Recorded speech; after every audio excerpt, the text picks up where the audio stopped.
They're more of a contemporary kind of a orchestra with electronic instruments. They aren't a big symphony, so you have inner ear monitors, and you can hear things. With the symphony, it's very pure.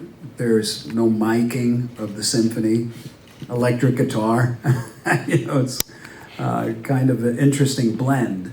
So today we worked on getting the blend, but we actually got through all of the songs that I play on, and it's just fantastic to hear that orchestra behind you, and especially with Maestro Yuka Isakila. Yeah. Unbelievable. He's been, myself, and Yuka have been kind of like partners on what we call the Big O, which was the setting out of the recording of all my orchestral music. And Yuka's been conducting everything, and it's been fantastic. And today was a nice day. It went very well. So I'm really looking forward to the show on Friday. I hope I was nice. Oh, yeah. Nice enough. Anyway, yeah. So, with your background in transposing and your incredible ear and knowledge of music, I wanted to know, has there ever been a musician that you've heard or seen that you've not really known what they're doing or how they've done something or played something? Well, as a guitar player, when you hear notes and you write notes, you compose notes, you can imagine what it would look like. So there isn't anything I've ever heard that I couldn't imagine, but that's no different for many other musicians probably. As far as guitar players go, because I'm a guitar player, when I hear another guitar player, although I can't do what they do, I can kind of imagine it, except for Alan Holdsworth. I would listen to Alan's records, and of course I knew it was possible because he was doing it. But in my mind's eye, I could not fathom what he was doing, how he was doing it. And a very interesting situation I found myself in when I was first moved out to California and I started working for Zappa and I was transcribing. The word got around that, there's somebody that can transcribe. I got a call from Alan Holdsworth, and he was such an interesting guy, totally unique. The way that he wrote his music and the way that he would notate or structure the infrastructure of his chord vocabulary and his chord dictionary, it was completely unconventional. It did not adhere to standard music notation. So he wanted to write a book with all of his crazy chords and this kind of thing, but he really didn't understand how. So I worked with him on sort of translating his mental approach, his psychological notational approach to the density of his music, the harmonic structures of it. So I got a front row seat to what he was thinking and how he figured it out. It was totally unique. It was obvious to me why he was coming up with this music that just sounded so alien to fusion or jazz. It wasn't anything like any of that stuff. I mean, it was in a sense, but then I'm going, I see, that's how he did it, But still, I couldn't, when I listened to it, I'm like, no, oh, I know what, no, I don't, So he was a stunner for me. And these days, there's a whole new wave of these intensely technically oriented young guitar players that are doing fascinating things, And it's really nice to see the guitar evolving so intensely. It always happens, you got Chuck Berry, and then you got guys standing on his shoulders like Hendrix, who would come into the world and go, okay, what's going on? That? okay, that's where they start, you know? And then in my generation, it's like you got Satriani and Yngwie and Van Halen. He was a little earlier than me, but they came in and they looked around and said, oh, that's where we start. And then you get them. And now you got, I've seen probably 3 generations of guitar players since I was kind of in the 90s. And it's amazing to see how they're doing. You know, guys like Tim Henson and Matteo Mancuso. The technique is just mind-boggling. But I know what they're doing the moment I hear it. I can't do it, but I know it. Thank you. I'll get back to you later. We're going to start the blindfold now. Thank you for your question, by the way. Yeah, that's great. I don't know who that is, but it sounds great. I love that kind of playing. It reminds me of like 70s, just jamming in a garage, but knowing what you're doing. Yeah. Well, it's not. It is like sort of like jamming, and was just released.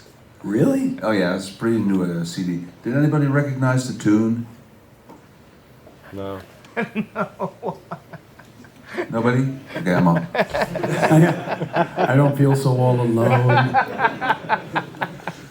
The name of the song is Straight No Chaser by the great Thelonious Monk, in his own version, but the theme was. And you there. didn't recognize it? The reason why I picked it is that song tune, as you may call it. Before we're going to tell you what it is, but this particular Thelonious Monk composition also appears on an album called "Who Is Afraid of the Big Band Monk?" Oh, is that right? So that's how it relates to me? Who's the guitar player? Who's afraid of the Big Band Monk? I don't know. Who is? Who's afraid of the Big Band 5? I don't know. That's where the title comes from a working project. Oh, really? Yeah, oh, okay. It's a Thelonious Monk album with a big band. Who's afraid of the Big Band Monk? Oh, okay. So, but who's the guitar player? He is a Dutch guitar player. His name is John Klaver. And he's great. I've been following him for quite a while. And, but that's not a Thelonious Monk record, is it? No, this is a Thelonious Monk tune. Tune, right. Yeah. And John F. Klaver did it in a semi-improvised session that he did 2 albums. And but his middle name is, I think, Ferdinand or something. So it's John F. Klaver, so it's JFK. Ah. Well, I need to explain a little bit to the audience how it relates to me. Okay, so Ko is, his nickname is the Creative Catalyst. I mean, Ko was the first one to import flexible into Holland, into Europe. That's how long I've known him. And I've always, before I even started playing guitar, I wanted to be a composer because I just loved the idea of controlling a large group of people with little black dots, you know? And I understood for some reason the connection between notes and sound. And, but it's a very difficult world to get into, especially if you're a rock guitar player. It's a little bit of a club. Well, every genre has its, you know, snobs, I guess. And, you know, like the blues club, if you don't play these notes, you're not a real blues player, or fusion. But the orchestral community was, I had no way of knowing how I was going to get my orchestral music played. I hardly tried because it was just turned down, you know, because I'm a rock guitar player, orchestra music. But Ko did it. He did it first in Holland. He pulled the entire thing off. I remember he said to me, you know, Steve, I think you're a pretty good guitar player, but I think you're a better composer. So I said, okay, well, let's do it, you know? And he petitioned the government for funds to do the project. Some of you might be familiar with Sound Theories, the record, and Visual Sound Theories, the orchestral DVD concert. He did it all. He pulled the entire thing, the funding, the deals, everything. Matter of fact, he produced all of my orchestra shows in Europe. And he's got a list this big of projects he wants me to do. and they're all extraordinary and fantastic. But it's like I only have one lifetime, and it'll take 6. But one of the projects, and this came up, can I talk about it? Sure. Yeah, so it was a while ago. He said, I know the best big band, and I've always been a sucker for big band. You know, the horns, 12-piece. I used to do it. I used to compose big band pieces in college. And I always wanted, it was on my bucket list. You know, I have a list like many folks. I want to do this, and then I want to do that record, and I want to do that, and then I'm going to build the Hydra, and then I'm going to, you know. So one of them is I'm doing a big band record. I got it, you know, it's all in my head. And I even have a folder with all little snippets of all sorts of ideas. And says, okay, I'll pull it together for you. And what was the orchestra that... It's the jazz orchestra of the Concertgebouw. The Concertgebouw is the main hall for classical music in the world, basically. And they have a classical orchestra, the Concertgebouw Orkest, but they also have their jazz orchestra. Yeah. And they're phenomenal. And they were ready to do it. You know, I just had 10 other projects before it, you know. And so Co also likes to submit names for my projects. And that was one of them. We're going to call your big band record, Who's Afraid of the Big Band Vai? No one. Yeah, no. Who would like to hear him with a big band? Shredding. Fuck yeah. Hey, Marco, now we talk about big bands. Could you perhaps play track number 10? I know the track, but I haven't heard that version. I can't remember the name. What is it? I'm going to challenge the orchestra each and every time. Who recognized the melody? No? Well, I'll give you... It's a standard. No? No? Okay. Well, in my book it is. Yeah. Yeah. I tried to find... Ah, that's what I know, yeah. Ah, oh my goodness, you're kidding. It's a song called America Drinks and Goes Home. It appears on an album called Absolutely Free by Frank Zappa and the Mothers of Invention. Ah, okay, so this is where Frank got it from? No, it is a Frank Zappa tune. Oh, and it was so covered. Of course, I got the proof. Okay, He never that's did- why I knew the song. It was a Frank Zappa song. Of course. It was jazzed out. It's the Woody Herman Big Band from an Oh, album that's called amazing. I didn't even The know. Thundering Herd. I've never heard of America Drinks and Goes Home. it. That's beautiful. That's beautiful. So it relates to you. Yes, well, it does, Because yeah. it's Zappa. America drinks and goes home. Frank Zappa. Outstanding. Hey, you know something? Let's make it a little bit harder for him, Marco. Okay, Well, I just want to, one little disclaimer. we'll stay with the jazz. What? We're going to stay with the jazz, but do the disclaimer. Okay, the disclaimer is when I do a big band record, it's not going to sound anything. Okay? Anything that remotely sounds conventional in a genre, you know me by now, it's not going to happen. We trust you on that, and that's why we like you so much. Fuck you. Right? Do we like him? Yeah, we do, don't we? Let's see if he likes me after track number 4. Marco, track number 4, please. I want to know who plays this, right? Yes. What do you think? What's your first impression when you hear this? Well, you recognize the Well, I song knew the instantly. song. Yeah, of course. Well, the first impression that comes to me is not who's playing it, but what a lot of people like to do when they're playing jazz or blues or something. You know, they take the genre and they sort of exaggerate it. You know, and that's why you get you know, all that kind of phrasing. It's beautiful, though. Who's playing? I'm not going to tell you, but now. Okay. What am I, chopped liver? I'm just trying to push the envelope a bit with you, Steve, because it shouldn't get too sweet, should it? It's a bit... I get too sweet? No, you know what I mean. Let's do track 5, because that's the same performer. Okay. Past Midnight. And that's Johnny Guitar Watson. That's right. And that particular song was Frank Zappa's biggest inspiration on the guitar. And you can hear it. Because what year was that?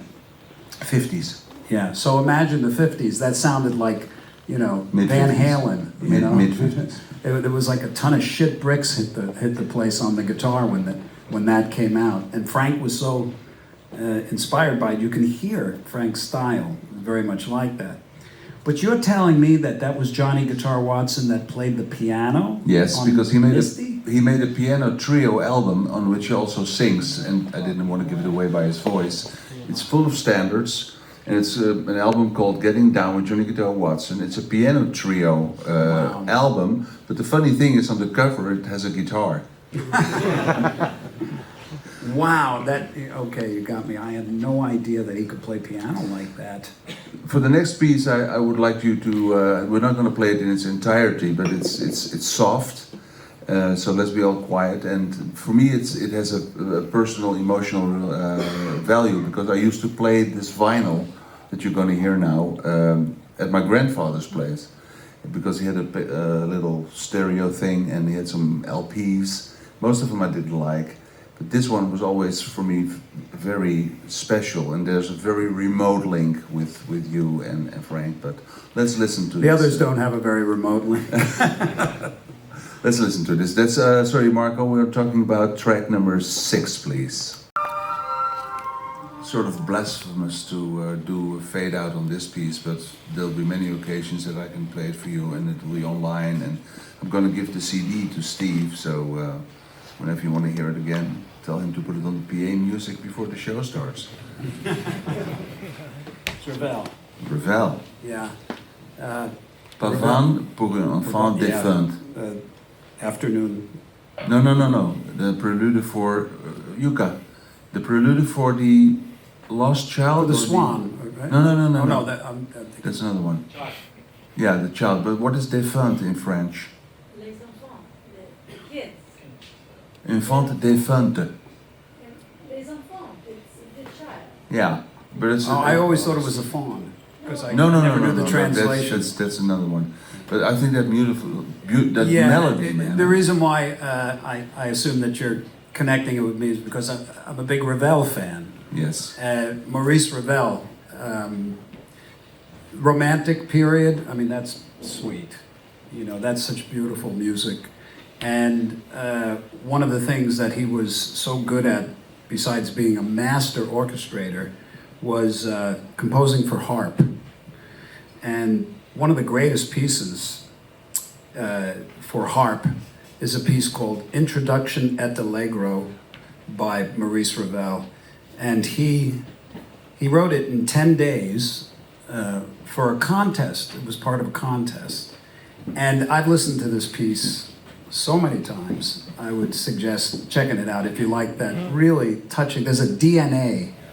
You know, all great artists, composers, painters, musicians, whenever a person is able to find their unique creativity, you know, whenever you're doing something and you come up with an idea that you didn't necessarily learn or see somebody else do. It's just something that comes up and it's something that touches you a certain way and you express it. And you can do this, everybody has the potential and maybe are doing this in something creative they're doing. It could be cooking, you know, it could be a business, it could be anything, but there's always that space where you go, I like this, I like this. You don't know why, you just do it.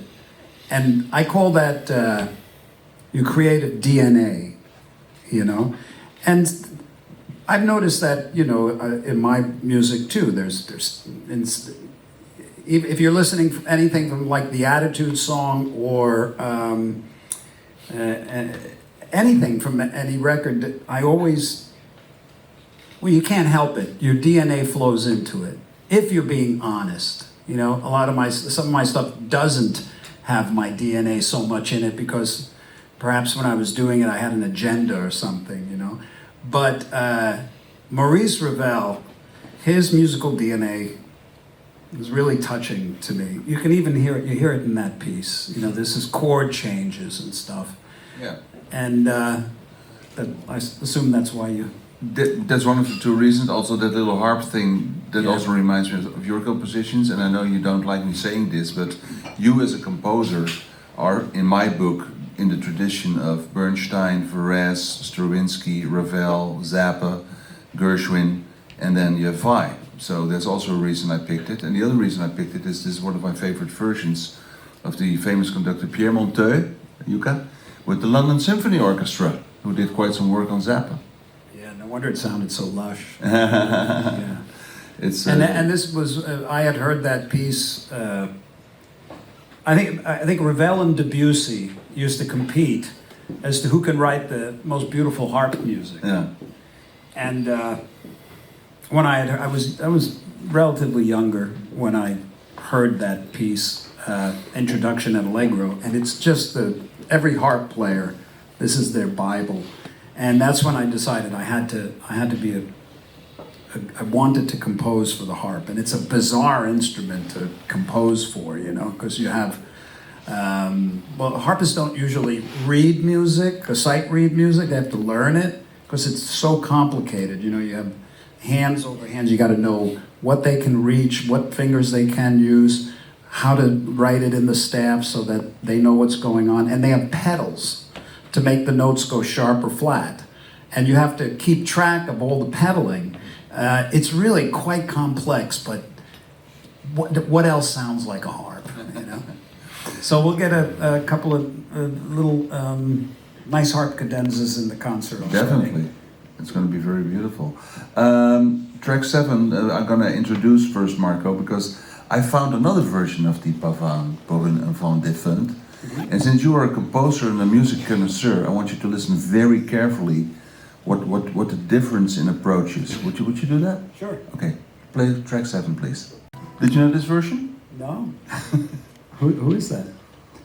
It's a crazy album full of... do you know it, Yuka? No, but it sounds like a silly French movie with America and many lovers and then bicycling. Yeah, exactly. It's With a little Fellini. it's American. It sounds American. It's an album full of classical themes in this style. It's a group called The Ventures. Oh, this is the Ventures. Yeah. Ah, far out. And you guys know the Ventures here? Yeah, of course. Yeah, that twangy guitar stuff. Yeah. It's fantastic. And It's a great version. And they just did it. And the remote link is that they had a big hit with a cover of a song called Wipeout. Mm-hmm. And the original Wipeout was by a band called the Surfaris. Mm-hmm. And you know where they recorded that? Where? In Cucamonga, in Studio Z. Oh, really? Yeah, the original Wipeout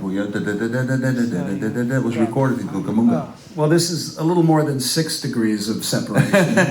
Like 400 degrees. Okay, I'm going to do 2 songs now, and then I'm going to you guys again, I promise. But these two, I've been waiting for years to do this with Steve. These 2 tracks.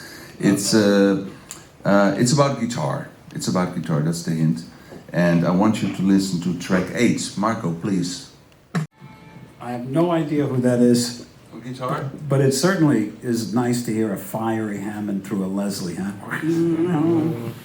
I don't know who's on guitar. Frank Zappa. That's Frank. We'll continue. To continue. To continue. It's Frank Zappa. That's a Frank record? No. That's from... No, but it's Frank. And before I'll tell you what it is about, I'll play. That sounds like Grand Funk Railroad, though. I can understand why you say that, and Yeah. I will enlighten it later. Okay, but first we're going to play a track from that same album, and that is track number 9, please, Marco. Yes. Do you know how hard it is for a horn player to confuse Steve Vai with guitar recordings? Well, I know less about this than you think I do. Who is it? The guitar player? Yeah. Who knows? You're the single man out. You're the only one that knows. Not for long. All right. Who is it? Todd Rundgren. You know, I was thinking that. I was going to say that.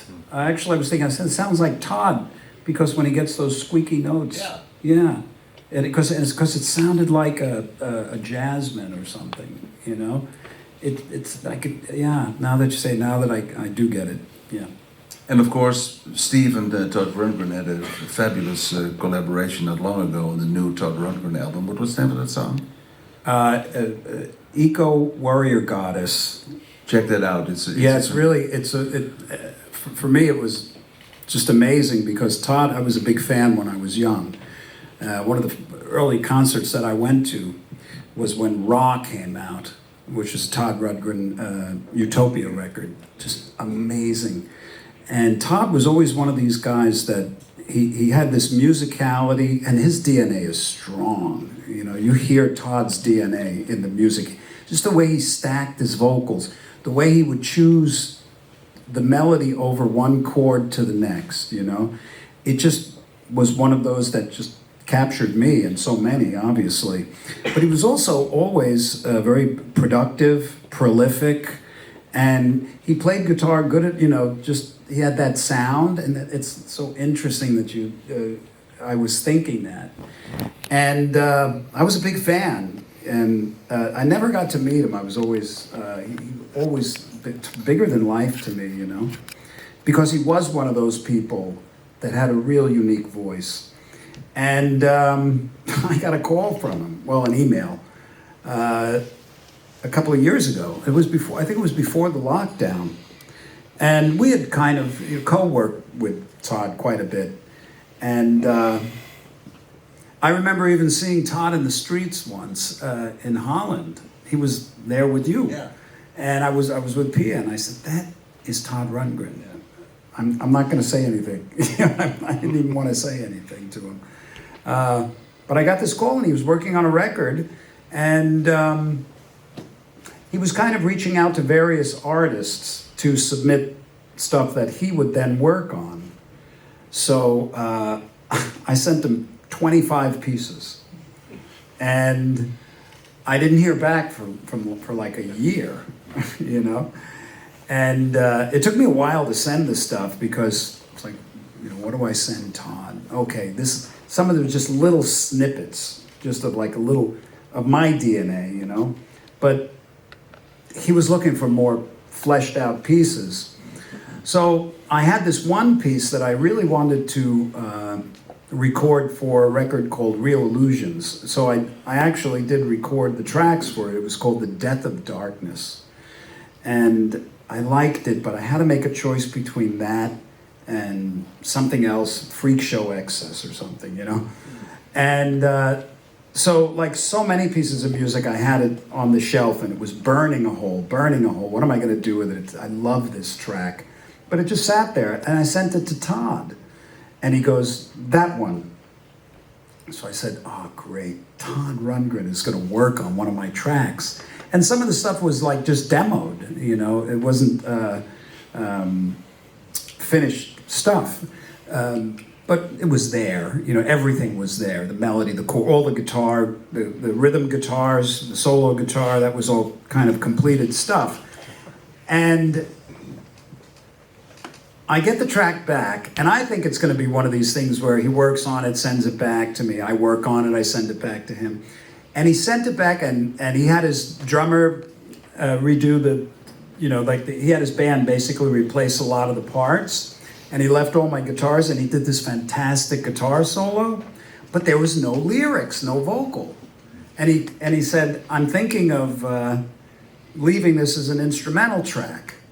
And of course, I'm kind of like, you know, whatever you want, Todd Rundgren, you just do whatever you like, you know. But I couldn't.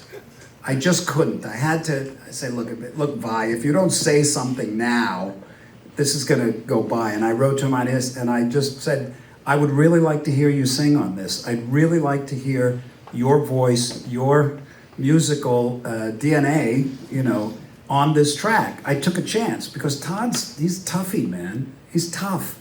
You know, if he doesn't like something, then he's off, you know. And I didn't have anything to lose, you know. It was too beautiful of a song to me. And I didn't hear back for like a year after that again. This went on. And then he sends me this track. I can't believe it.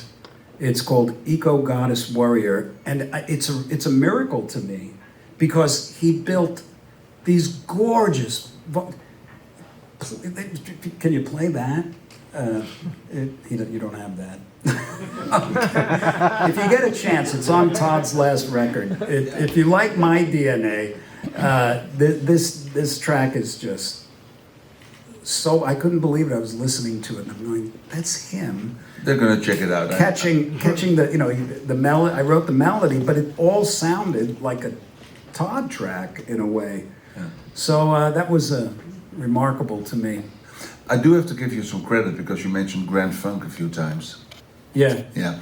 Well. Because it sounded like Mark Farner's. Yeah, it is. Yeah, I mean, But it wasn't Grand Funk? No, well, you can be Steve Vai and not be the Steve Vai band. Right? I have recordings with Steve Vai and it doesn't say the Steve Vai band, and still it's you. Right. Okay. Okay, so Okay? I wasn't quite off. No, I never said you were off. I never laughed at you or anything. But it wasn't Grand Funk. No. Yeah. No. It was But Grand Frank did Funk. work. But, Frank did work. well, and maybe you can correct me if I'm wrong, but I think this is the only album in my collection, which isn't that huge, but I think it's the only album that I have with Frank Zappa and Todd Rundgren on it together. And it's a spin-off of Grand Funk. So is that why Mark Farner's? Yeah, the band is called Flint. Ah. And it has taught a lot of great musicians, but it is the only one I have with Todd Rundgren and Frank Zappa on That's it, wild. which is two of my heroes. So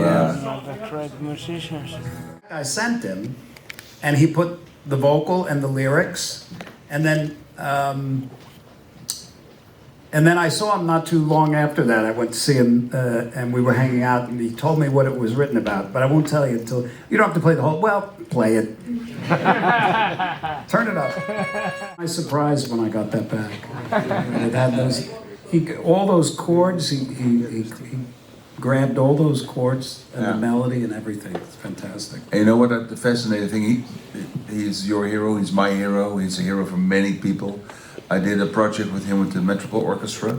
It's a funny thing, if you go to Todd Rundgren Metropole Orchestra, there is a whole concert that was filmed by iPhones from the audience in Paradiso, Amsterdam, and it has our radio mix under it. It's fabulous. Check it out, and if you forget about it or what I just said, just send an email to G Lab and I'll make sure that they get the information. And I also did a project with him with the NNO, the North Netherlands Orchestra that you work with a big musical production. You know what the funny thing is? He doesn't read music. He doesn't need to. Yeah, but how do you write a musical? How do you get it across? You know? How did he it's- do that? I don't know, but he did. Oh yeah, I promised. Are there any questions from you? Don't be shy. The microphone will be set up again, and by none other than Jukka Iisekila. Give Jukka a big applause because what he's doing with the Tampere Philharmonia is absolutely amazing.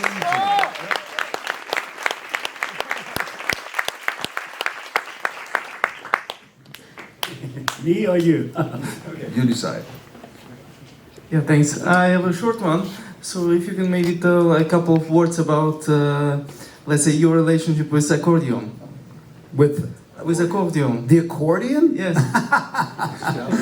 Well, like all good 9-year-old Italian boys from Long Island, I played the accordion when I was a kid.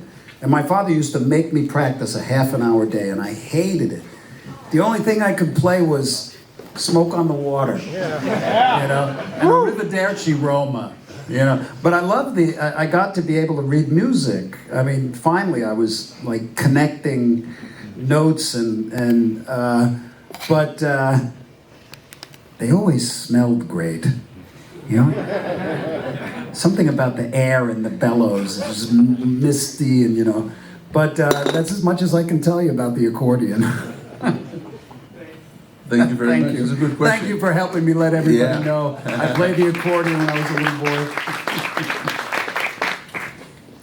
Well, I'm first sorry of to all, wear my glasses, that's just the lights. Yeah. Hi.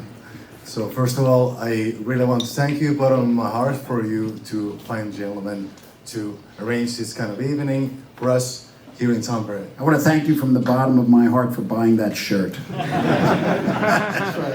I was wondering when I decided to try this on that I remembered I got it on a little bit easier last time. Yeah, that happens to me. I was going through my closet of all the old Whitesnake and David Lee Roth clothes that my wife made for me. I can't even get my leg in the waist. Well, then you chose the wrong degrees on the washing machine. That's right. So that's what it was. That's All right. So, if I may, I would like to ask two questions from you, Steve. The first one is related to the song Answers from the album Passion of Warfare. We can hear in the beginning of the track, we can hear some Dutch. Yeah. I would like to ask, is it you? Is it possibly Cole or somebody else? It's Adrian Vandenberg. Of course it is! Fucking hell! Ajay, yeah. De antwoorden waren altijd al aanwezig. Yeah. Yeah, precisely. Yeah. That was, well, you know, I have a little bit of an esoteric bend to me.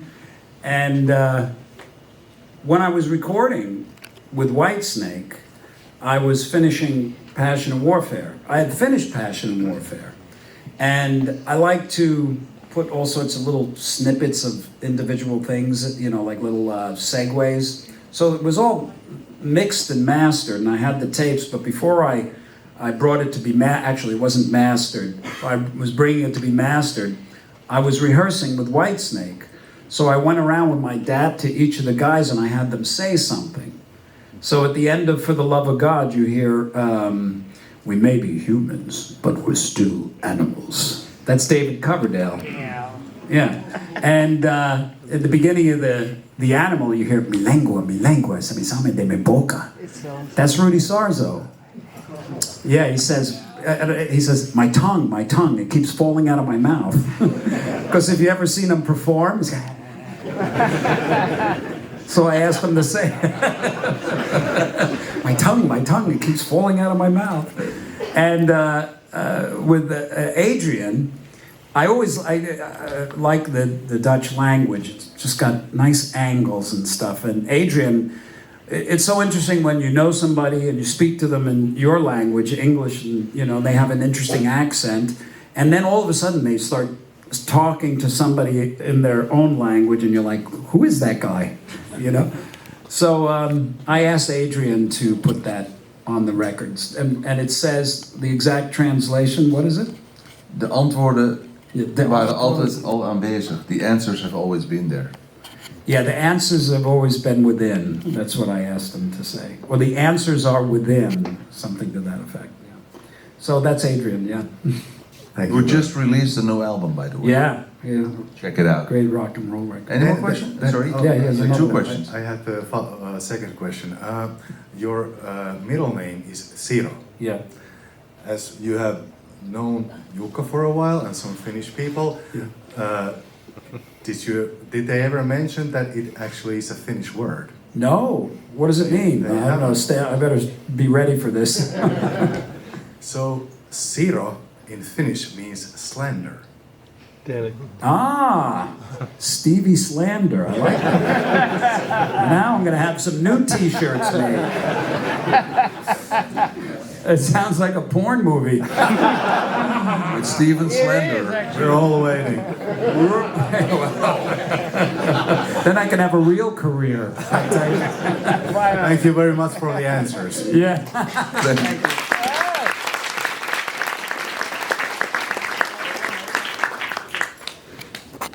Okay, hi. I play with Leo Brouwer. Do you know him? Cuban composer. Or Mexican. Classical. Isn't he guitar. Mexican? Leo Brouwer. Leo Brouwer, it's a Dutch name. Yeah. And he said, you and he are friends, you know. Do you met him ever, or is that a lie? I can't go there because Leo Brouwer, because he, do you know the Randy Rhoads? yeah. Played Leo Brouwer. Yeah, I hate even mentioning this, but I'm just not good with names. You know, it's like I feel energies. You know, I know that sounds like a cop out, but I've got a good memory, but it's short. I may have met him, I may have hung out with him, I may have written songs with him. I just don't, you know, it happens all the time to me, you know. So, Did you say he was Cuban? I thought he was Mexican. Cuban. Is he Cuban, Leo Brouwer? Composer. yeah. So if you see him and he says, "That son of a bitch," doesn't he remember that we, you know, tell him, "I apologize," but He's 18 years old, and 80? maybe I did not met him. Yeah, I don't recall, Yeah. but it doesn't mean I didn't. I'll tell you about Leo Brouwer. Okay. We'll check him out definitely. We're talking about a bit of the classical things that you're doing here, and I hope everybody can make it Friday because it's going to be historical, believe me. But it's for me a good reason to play track 12, Marco. I got permission to play this from the composer under one condition. I should send his warmest regards to you. Who is it? Didn't it remind you some of those samples and the way they played? Reminded me of a bit of Bob, your track. A little bit like Yeah, Bob. yeah. Yeah, it sounded. Yeah. Yeah, yeah. But Robert Martin. that's Bobby? Oh, wow. Oh, that's interesting. Bobby Martin was a friend of mine. I met him in Zappa's band. And he actually played a very powerful role in my life because when I had joined Frank's band, it was 1980, and I was going through a little bit after that, I was going through a really tough time mentally. And I wasn't in good shape. I didn't have a very good attitude. I was kind of depressed. And I went on tour with Bobby in '81, and he was he was like a strict vegetarian, and he was very fit and very alive, you know, and very visceral. And he was into yoga, but at the time, yoga was very different than it is today. The word meant something different. The exercising and the stretching was part of the discipline, but yoga was a whole kind of a discipline. It involved meditation, vegetarianism, diet, exercise, and just ways of thinking. And Bobby gave me my first sort of Eastern philosophy book called The Complete Illustrated Book of Yoga by Vishnu Devananda. And this was one of the things that helped dig me out of this deep, dark black hole I was in. And because when you're in a state like that, you're looking for something. And I read this book, and it completely changed my whole. I changed my whole perspective. I became a vegetarian, and I noticed that worked for me. And I started meditating, and I was 22. And also, they had these. I was a bit of an extremist in anything I did, and this book had all these crazy yogic poses. You know, these guys, they do yoga, and it's like he's got his foot back here, and they do all these kinds of cleanses where you take like a cloth and you put it in your nose and you pull it out your mouth. You know? So I'm trying to do that, you know. And my poor wife had to go through all of it with me. But I got that book from Bobby Martin. So he's always kind of had a special part. And I've never heard his music really, or the music that I've heard him do was more, mainstream kind of stuff. But that's nice to hear that he's doing stuff like that. Like I said, I'm giving you the CD, so if you go on eBay and buy a CD player, you can hear it again. And he sends his warm regards. I was in contact with him a couple of weeks ago. He said, "Can I play that for Steve?" And the blindfold said, "Yeah, do that." Oh, do that. far out. And you got to check him out because not only is he a phenomenal singer, he's a great keyboard player. He's a fantastic saxophone player. He plays French horn like nobody else. The man is a miracle. And the fitness, I worked with him a year ago at a festival. He's still same kind fit, positive person. He's a phenomenon, Mr. Bobby Martin. Before, how we're doing on time? Oh, we got some more time. Before I'm going to do another blindfold on you, I want you to comment on something that you made.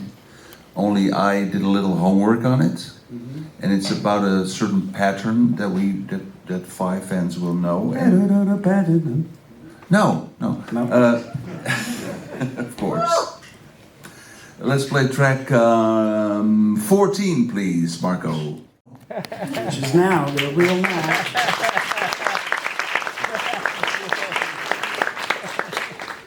Tell us about that lick. Okay, so it actually was inspired by something that Frank had shown me, because Frank would he would teach the music that he wanted you to play in any means necessary. Sometimes he'd write it down, sometimes he would sing it to you, sometimes he'd play it, and sometimes he'd use it and sometimes he wouldn't, and sometimes he'd change it and do all these things. Sometimes he'd record a song, release it, go back and work on it some more and release it in a different form. So there was one riff that he showed me that went something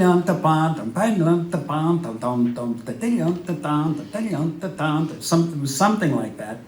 But I kind of liked it, and he never used it, and I reshaped it a bit and turned it into that. For multiple usage. Oh, that's you scratched the surface. In the beginning, I thought this is gonna be because Frank was such an important part of my my musical life, and also the inspiration. You know, we all receive inspiration. And Frank, when I first heard him, he was doing all these things that I loved: composition. He had humor in his music. He was there was drama. There was crazy guitar solos and orchestral and really well arranged band, and it was just good. You know, I just really liked it. So I wanted to take something from that period and kind of reshape it, make it my own, and use it throughout my entire catalog. Just little things, little snippets here and there, like you grabbed the one from Helios and Vesta. And Answers. But it's Little Green Men. And Little Green Men. And it's in a few more. What was the one I was... because we play it now. Dying Day. Yeah. But that's kind of like how I reshaped that and brought it with me, because it had a warm spot. Yeah. Because it's got a little bit of Frank's DNA, maybe a lot, you know, and then sort of, you know, mine. I always like it if things have a certain thread, you know, that things pop up here and there, and if you listen to it, hey, I heard that before. And it's in Pink and Blows Over too. Yeah.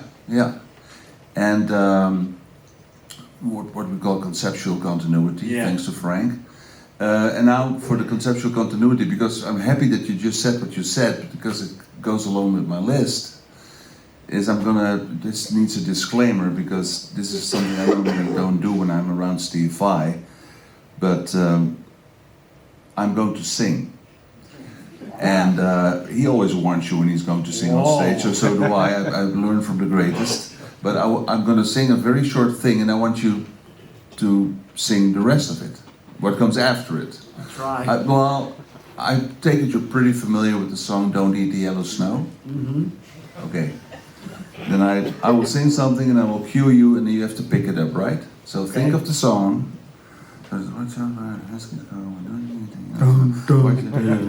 Don't you eat? No. I'm going to start in the song. Do-do-do-doom. Well, right about that time, people, a fur trapper who was strictly from commercial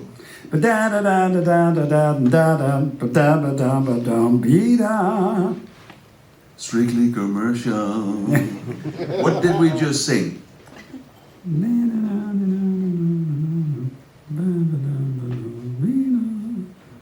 I don't know. Yeah. Don't Need the Yellow Snow. No, that wasn't. Well, I don't know. Is it? Did he? That's Don't Need the Yellow Yeah, Snow. it's Don't Eat the Yellow Snow. But what? And there's another song that goes Frank like. used to lift stuff all over the place. Yeah. And there's also a song that goes like. Dickie's Such an Asshole. Yeah.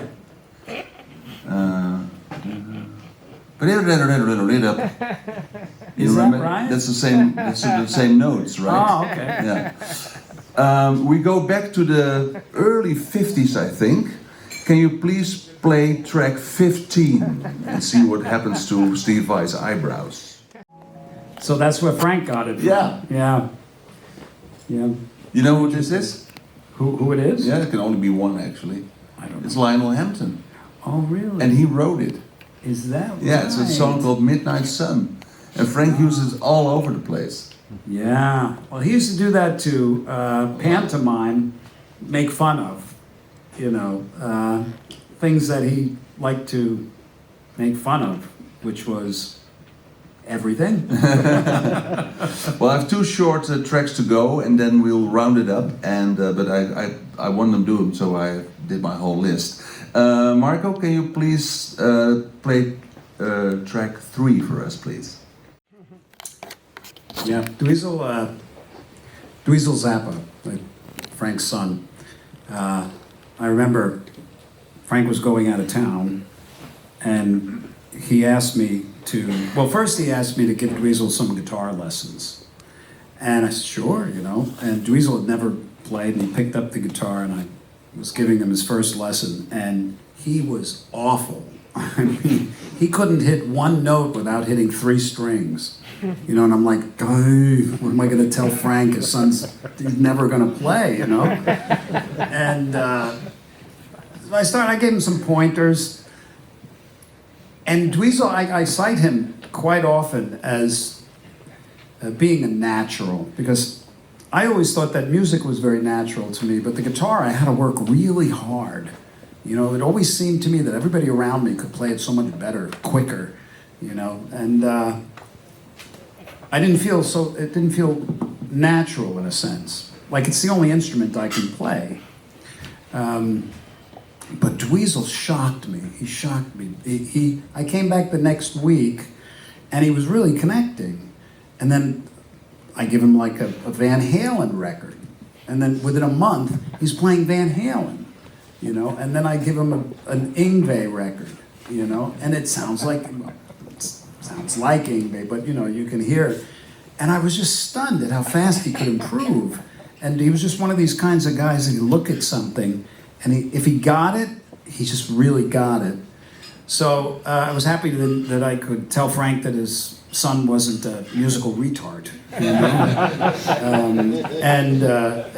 I mean that word in its actual sense.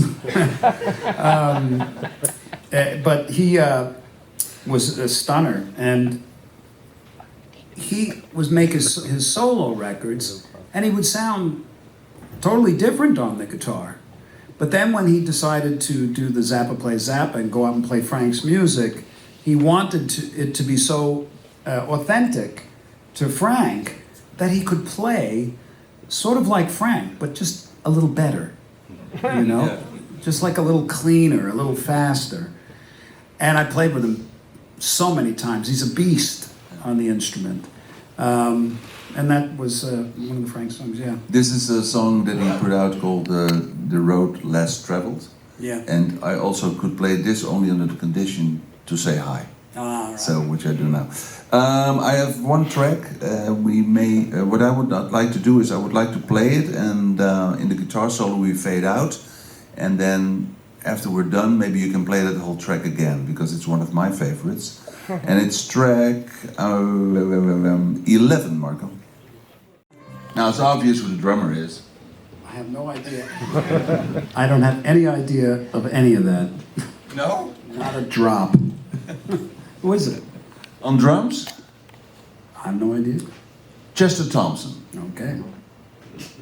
That's a stunner. If you say so. Yeah, I mean, that's Chester Thompson. Okay. On drums, yeah. On guitar, I don't know. Mike Keneally. That's Keneally. Ah, all right. And the composer and vocalist and saxophone player, Napoleon Murphy Brock. Really?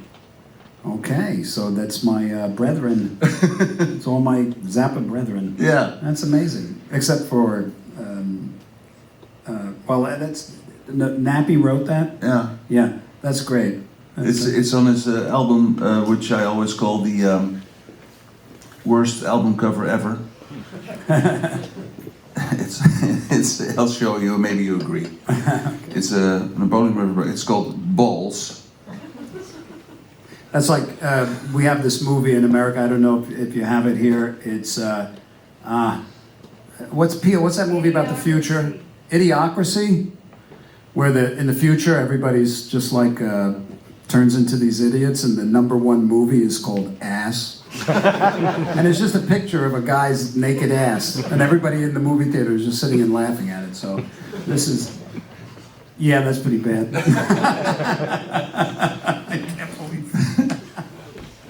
But it's a nice album. This is of course a little joke. This TV thing. There's some pretty good funky stuff. Yeah, it sounds a little, slightly annoying. Yeah, that was also the intention. Yeah, good. To annoy you. Yeah. So, what time is it now? Because I had one track which what time is it? 10 to 8. 10 to. Okay, then we can You want to do what- some questions? No, yeah, but I want one track and then some questions because this has to do with you. Okay. You're not taking over the show, are you? This is for you. This is my good friend Douglas MacArthur, the fantastic guitar tech that Steve has with him. This is from his suitcase because I said I need the file logo, but you can also stand up and turn around if you want. Because let's play, before I ask a question about the logo, let's play track 13, that's the last track. And then did my whole list, yay! 13 please. All right. And maybe you can play this track when we're done as the goodbye track. Can you tell us something about the origin of the beautiful file logo? Because I love this logo. Oh, thank you. Who was that? I'll tell you later. Okay. All right. Well, I kind of, when you're a musician and you're building your story and your image and all this stuff, I kind of thought it would be cool to, I'm always trying to think a little bit outside of the box. I always ask myself, and this is a great question to ask yourself, what can I do that's a little different, and many people do ask themselves that. So at one point I thought it would be a cool idea to create a logo that I can use instead of my name. Prince beat me to it. But, so I had this fantastic manager, Ruta Sepetys. She was my manager for like 25 years until she became a wildly famous writer, a book writer. Author, thank you. And her dad was what are those guys that write music? Oh, composers, yes. So her dad worked in a graphic company. And I said, Ruta, I want to come up with a logo, So she hooked me up with her dad. And we went back and forth, and we came up with this logo. And the thing I like about it is it's my name. It's got a V and an A and a kind of a crafty I.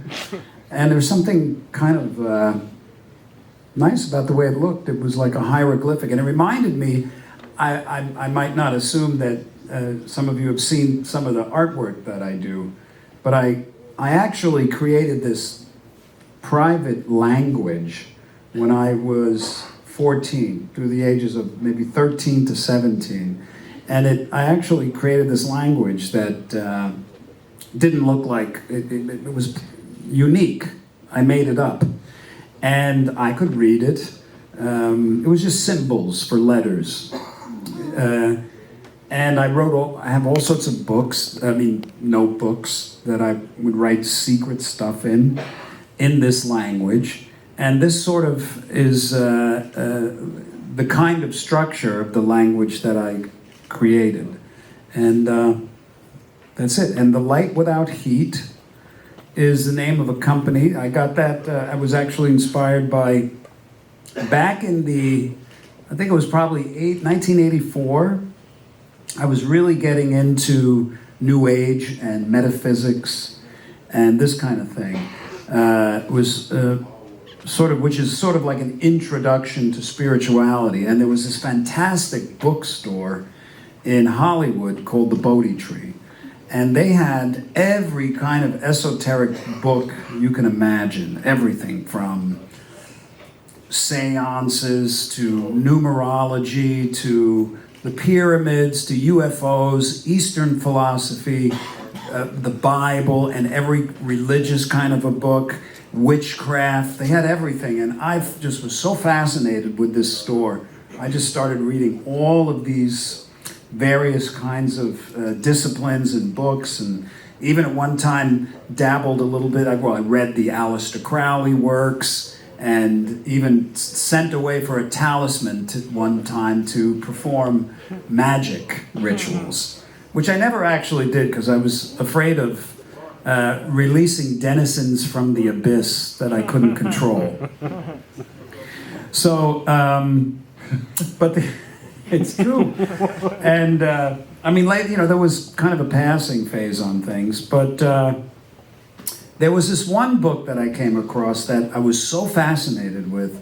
It was called the Urantia book. And the Urantia book it's like this thick, and it had, like every other kind of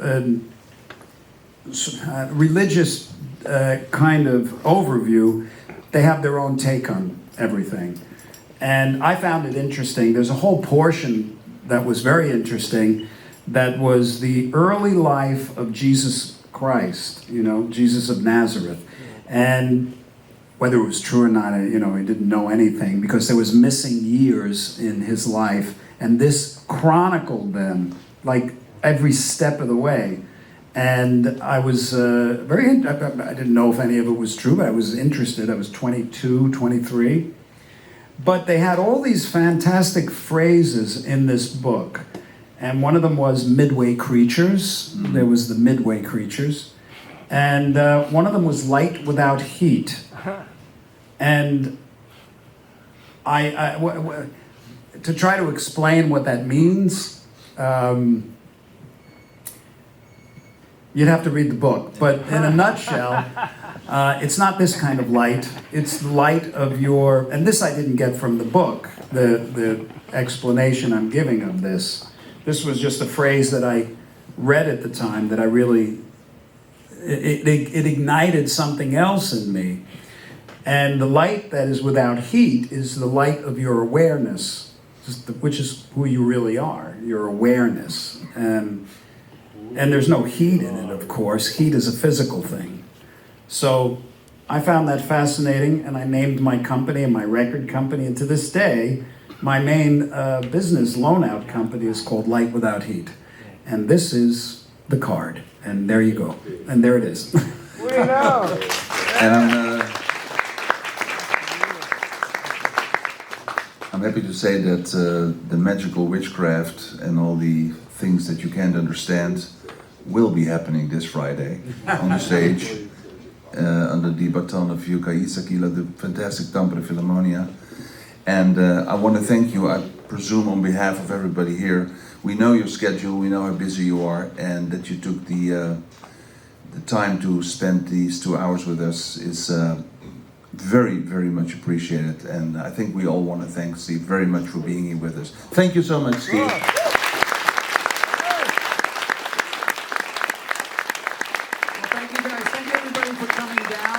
Interesting little event, and I hope to see you at the concert. God bless you. Thank you.